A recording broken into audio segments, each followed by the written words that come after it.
Hi guys, so today we're going to talk about interpreting ECGs. So this can be a part of the CS2 exam.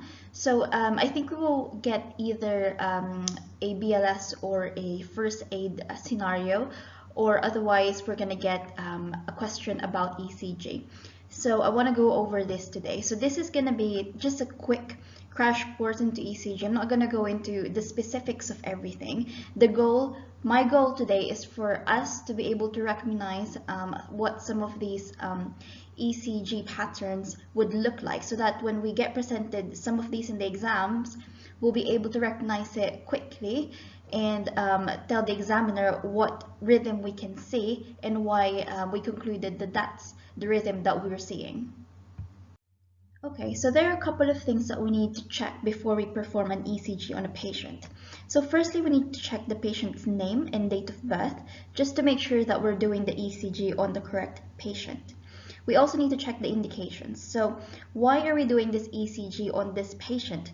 So it can be because of different reasons. So this can be because the patient came in with a chest pain, or the patient is complaining of palpitations, or this can just be a routine pre-op procedure because the patient is undergoing a surgery.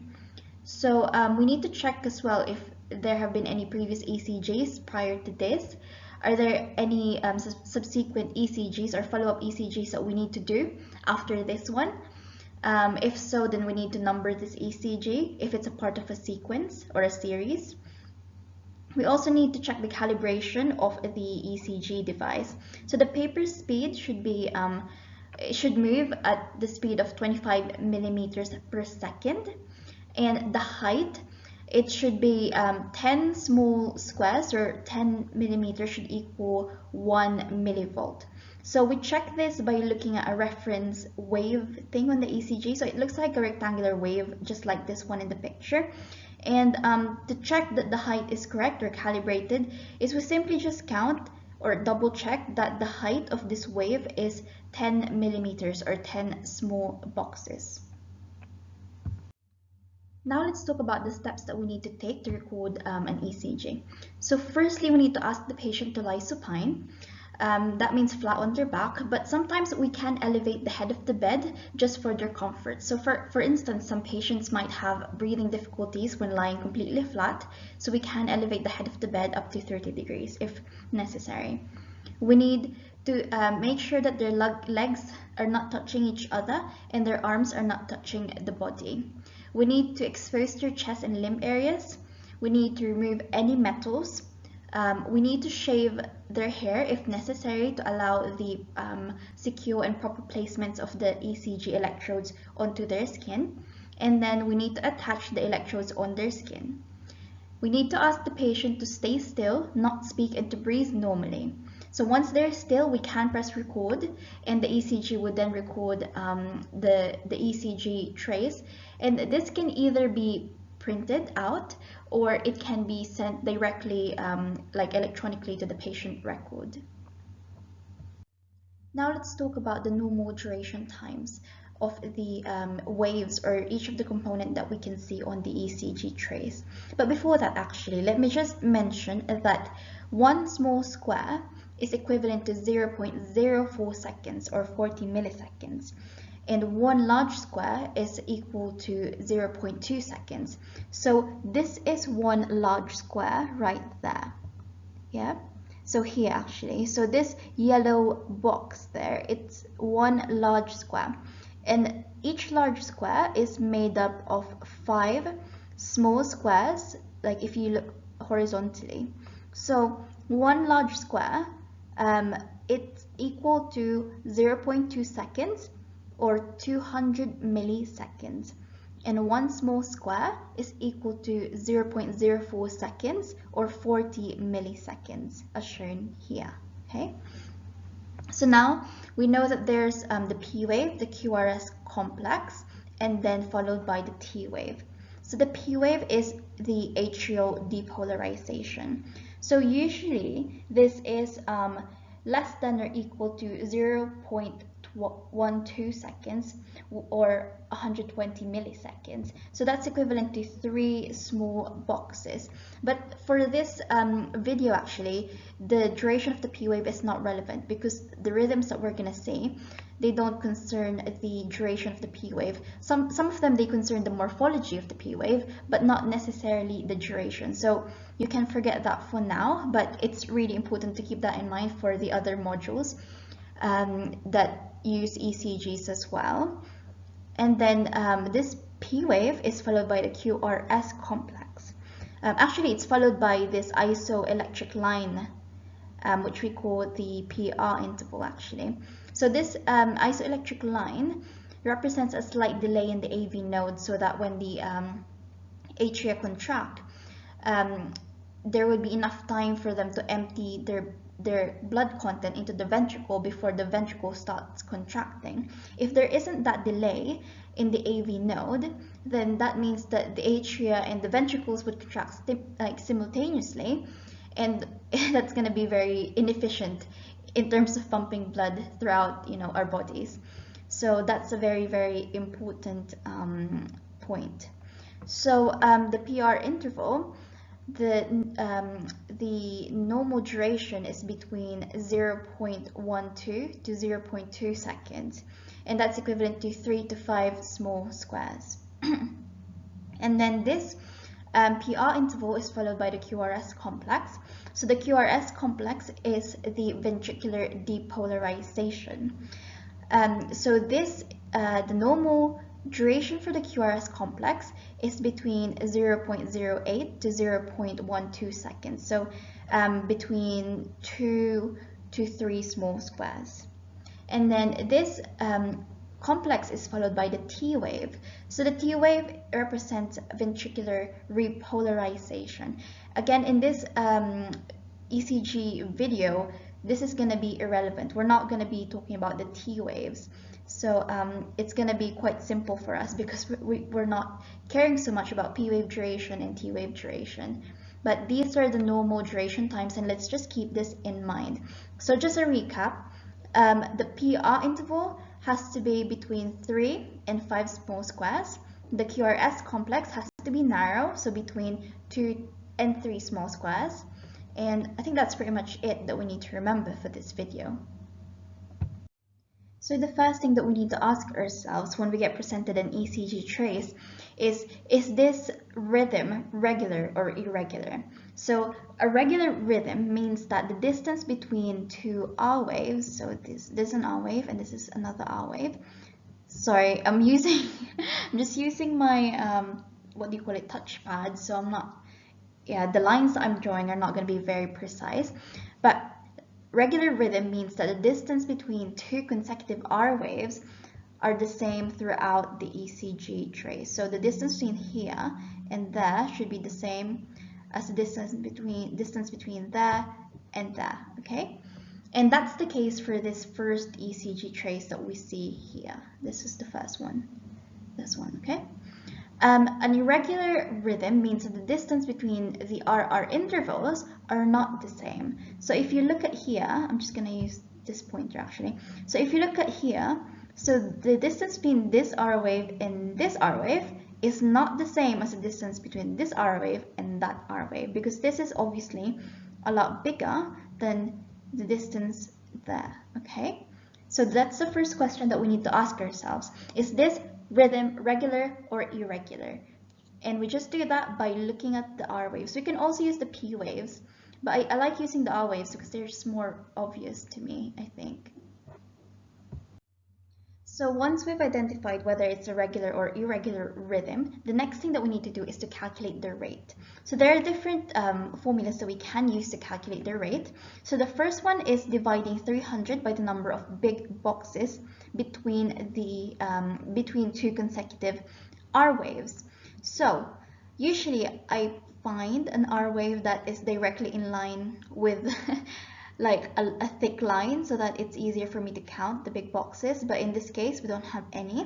Let's just take this last two R waves here. So let's count the number of big boxes. So 1, 2, 3, and it's about 0.8 of this big box. So let's say 3.8 big boxes is the distance between these two consecutive R waves. So I'm getting my phone out to do the maths. So 300 divided by 3.8 is 78.9. So let's say 79 beats per minute is our estimated rate for this strip. So we could use the second formula as well. So that's dividing 1,500 by the number of small boxes. So let's use the same R waves. So 5, 10, 15, and 16, 17, 18, 19. So there's about 19 small squares between this R wave and that R wave. So the first number that we got is 79, right? So now let's do 1,500 divided by 19 small boxes. Oh, we got the same, 78.9. So we got 79 beats per minute as well. So we can just write that down. If I can change 79. Oh my gosh, my handwriting is atrocious. Okay, sorry. 79 beats per minute, right? But if we have an irregular rhythm, it might be like, for example, this one here. It might be difficult to calculate the rate using the first two equations or formulas because it's not consistent throughout. So what we need to do is we need to use the, I don't know what rule this is. I just call it the 6-second method. It's probably not the right name for it though. So what we need to do is we need to take a strip, an ECG strip that lasts for 6 seconds, which means there's 30 big boxes or 150 small boxes. And this is exactly this. So this is a 6-second ECG strip. So it's very simple. We just need to count the number of QRS complexes that we can see. So we can see 1, 2, 3, 4, 5 QRS complexes in this 6-second strip. And what we need to do is to multiply that by 10. And this gives us the average heart rate. So if we do that now, 5 times 10 is obviously 50. So the average heart rate for this ECG strip here is about 50. So that's not going to be exact because it's an irregular rhythm, but the average we can say is 50 beats per minute. And just as a side note, I'm sure we all know this, if it's greater than 100 beats per minute, we call that tachycardia. And if it's less than 60 beats per minute, we call that bradycardia. So step 3 is to assess the individual components of the ECG. So we start with the P waves. So we ask ourselves a few questions regarding the P waves. So are the P waves present? So do we have any P waves? Yes, we do in this strip. Are the P waves upright? Yes, they are. Are the P waves followed by QRS complexes? So all of our P waves in this strip are followed by a QRS complex. So if we say yes to all of this, then what we have is a sinus rhythm. So a sinus rhythm simply means that the electrical impulses, they originate from the sinoatrial node, which is the main pacemaker of the heart. And this is the normal, this is called a normal sinus rhythm. So based on what we know, let's try analyze these two rhythms, starting from the one at the top. So here, do we have a regular or irregular rhythm? Well, to me, the R waves, they look pretty regular. So now we need to calculate the rate. So let's choose the first two R waves.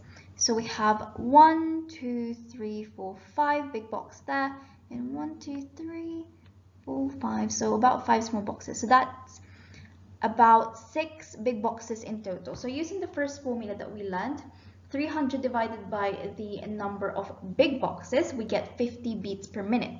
And 50 beats per minute is less than 60. So we know that this is bradycardia.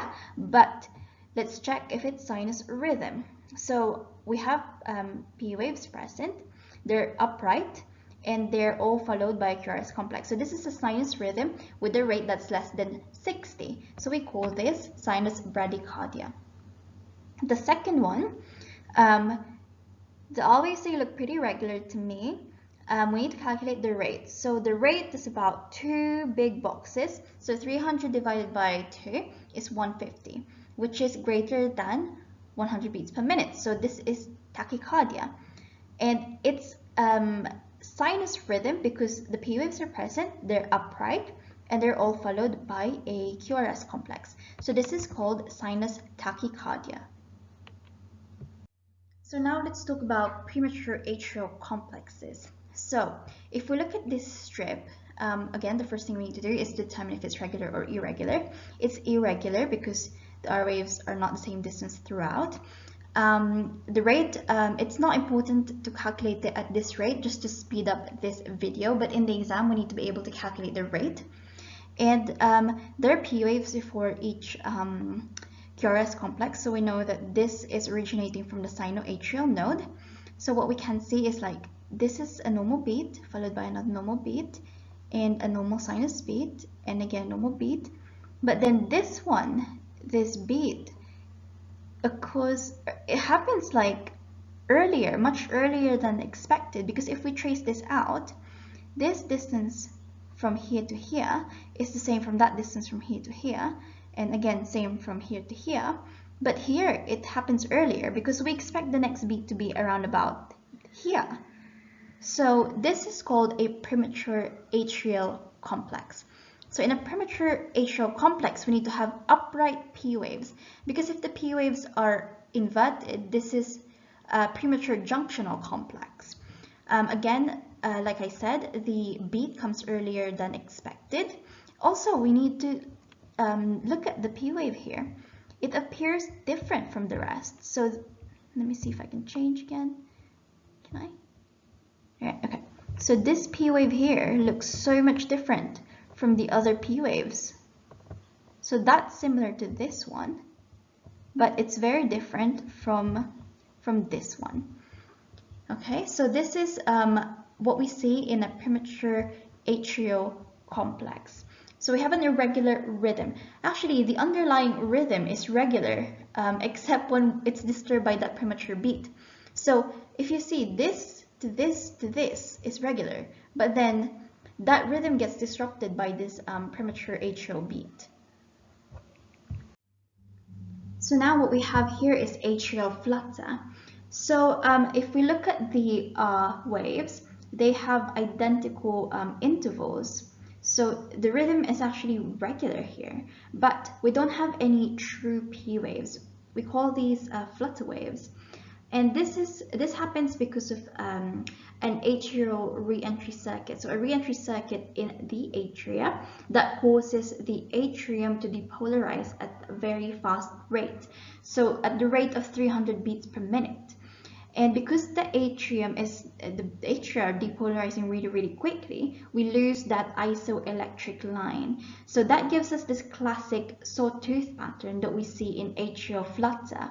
So in the exam, we also need to be able to say the type of conduction. So here we have a 3-to-1 conduction because we have 3 flutter waves per QRS complex. On this slide, we have atrial fibrillation. So atrial fibrillation is described as an irregularly irregular rhythm. So we have R waves here, but they occur at irregular intervals. So we have an irregular rhythm. Also, if you look here, we can't see any distinct P waves. They're just quite chaotic. So this disorganized atrial activity is very characteristic of atrial fibrillation. So this we don't call them P waves, we call these fibrillatory waves. And as I said, there's no distinct P waves, and this is a result of multiple ectopic atrial foci that depolarize simultaneously, giving us this really disorganized atrial beats. So here on this slide, we have junctional rhythm. So junctional rhythm means that the impulse is not originating from the sinoatrial node. The impulse is originating instead at the AV node, the atrioventricular node. So we can have 3 presentations of this in our ECG. So we can have the lazy junctional rhythm. So this means that the AV node is lazy, that it doesn't depolarize the atria at all. It just depolarizes the ventricles, and therefore we don't see any P waves. So in this first one, we don't see any P waves at all. It just starts with the QRS complex, followed by a T wave, but we don't see any P waves. So the junctional rhythm can be clever as well. So it's clever because it knows that it needs to depolarize the ventricles, but it also knows that it needs to depolarize the atria. So it depolarizes the atria and ventricles at the same time. But because the impulse is originating from the AV node, when it depolarizes the atria, it's against the normal vector. So that means that the P waves would be inverted in this case. Okay. And then the junctional rhythm can also be stupid. So it can depolarize the atria after it depolarizes the ventricles. So what we have in this presentation is that the P waves would appear after the QRS complexes. And this can be, the P waves are usually going to be inverted in this case. It can be upright, but it can also be inverted, just like this one. And with junctional rhythm, the rate is usually a lot slower. So the rate is usually between 40 to 60 beats per minute. Okay, so let's talk about PR interval. So we know that the normal PR interval is between 3 to 5 small squares, or 0.12 to 0.2 seconds. So let's look at this trace. So here we can see that the PR interval is about 1, 2, 3, 4, 5, 6, 7, about 7 small boxes, which is a lot longer than this. So here we see an abnormality, and this is actually called a first-degree heart block. So a first-degree heart block happens when the impulses from the atria are constantly delayed during conduction through the AV node. So we have a regular rhythm here, and every P has a QRS complex, but the PR interval is greater than normal, greater than 0.2 seconds, and that is the characteristic of a first-degree heart block. So regular rhythm, P is followed by QRS. The QRS is narrow, but the PR interval is prolonged. Now let's talk about the second-degree heart block. So we have two types. We have Mobitz type 1 and Mobitz type 2. So Mobitz type 1 is characterized by the progressive lengthening of the PR interval until we drop a beat. So here we see that the rhythm is irregular, and we see that classic prolongation of the PR interval until the impulse is completely blocked and we don't have ventricular contraction. So here the PR interval is about 1, 2, 3 small boxes, and then it becomes 5 small boxes, and then it becomes 7 small boxes, and here the P wave is not followed by a QRS complex. So this is characteristic of a Mobitz type 1 second-degree heart block. The second type is called Mobitz type 2. So in Mobitz type 2, again, we have irregular rhythm because of the drop beats. And this happens when some impulses from the sinoatrial node fail to reach the ventricles. And therefore, we miss those beats. So the difference between the second Mobitz type with the first type is that in Mobitz type 2, the PR intervals are actually consistent. They don't change, and we just drop a beat. So here we have 1, 2, 3, 5 small squares for the PR interval here. Again, 5 small squares for the PR interval there. And again, 5 small squares. And then we have a P wave that that's not followed by a QRS complex. So this is characteristic of a Mobitz type 2 second-degree heart block. Now let's move on to the complete heart block, or the third-degree heart block. This is probably the worst heart block you can have, because here we have the complete dissociation of the atria and the ventricles.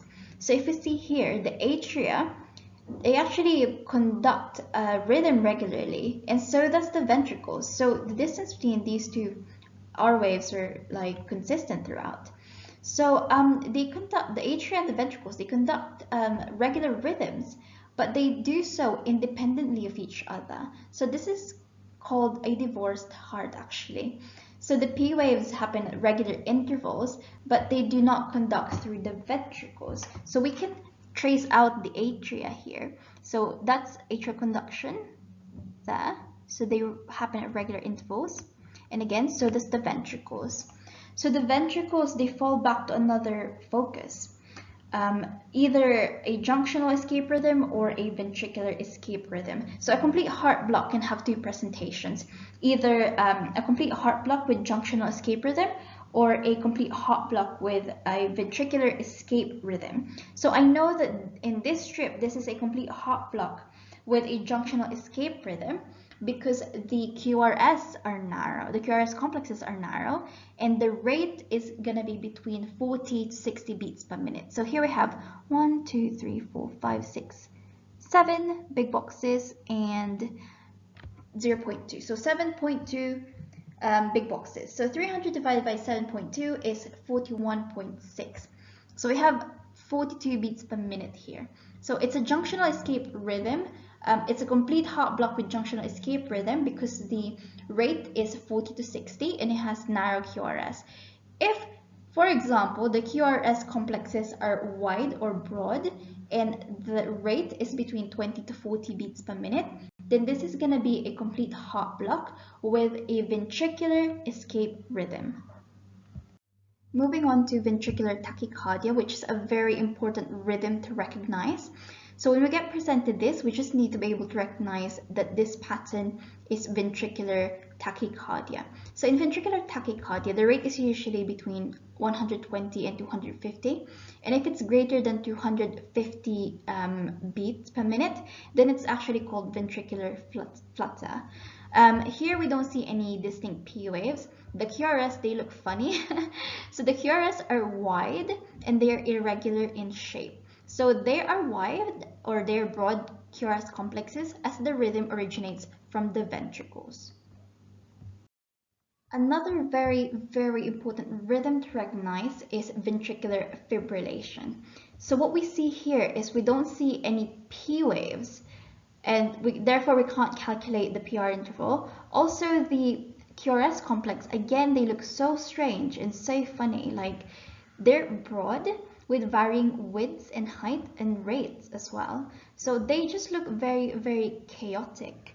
So VFib actually happens due to multiple ectopic foci in the ventricles, meaning that the ventricles are just, they're not pumping blood in a synchronized manner. The ventricular muscles are just quivering. They're not beating in a synchronized fashion, meaning that we don't actually have any cardiac output.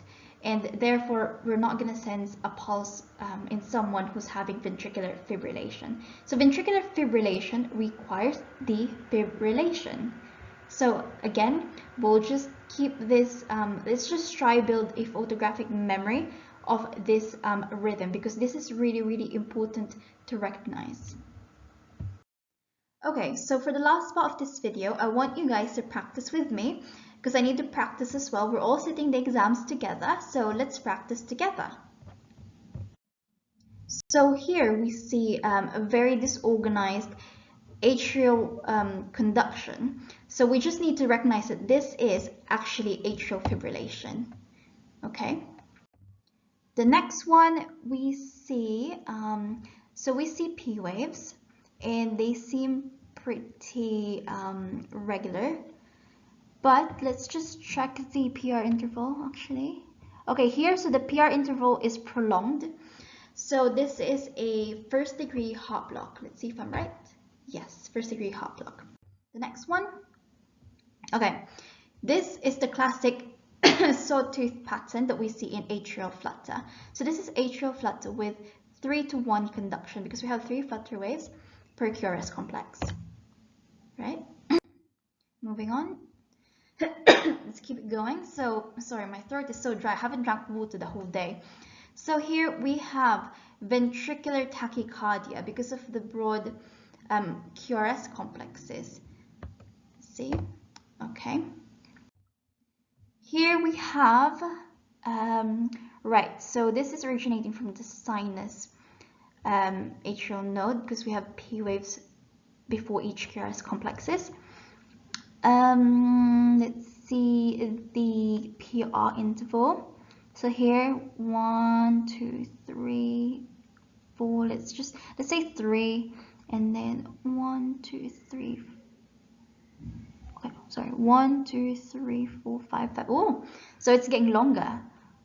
1, 2, 3, 4, 5, 6, 7. Okay, so 3, 5, 7 small boxes for the PR interval, and then we drop a beat here. So this is a second degree heart block, Mobitz type 1. Yes. Okay. So here we have, goodness me, okay. So there's a missing P wave here, QRS complex, T wave, P wave there, and then QRS, and then what is this? T wave. Okay, so let's just trace out the what do you call it? The P waves. There, I'm assuming, then there, then there, then there, then there, then there, then there. Okay, so we see that the atria, they're conducting at a regular rhythm here. And the ventricles as well are conducting in a regular rhythm. But there's a dissociation between them because they're conducting and contracting independently of each other. So we have a divorced heart here. This is a third degree heart block. Next one, what do we have? Let's ignore the peak T waves. That's not the point of this video, and we didn't discuss that today. So let's ignore that for now. It's a sinus rhythm because we have P waves before each QRS complexes. Let's see what's wrong with this. So the PR interval, do they seem to be the same? They appear to be the same.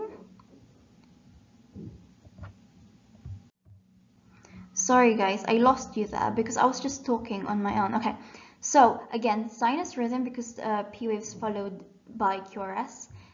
They're present, they're upright. There's nothing wrong with the PR interval. Okay, so I think this is a normal sinus rhythm. Let's see the rate actually. 1, 2, 3, 4, about 4 big boxes. So 300 divided by 4, sorry.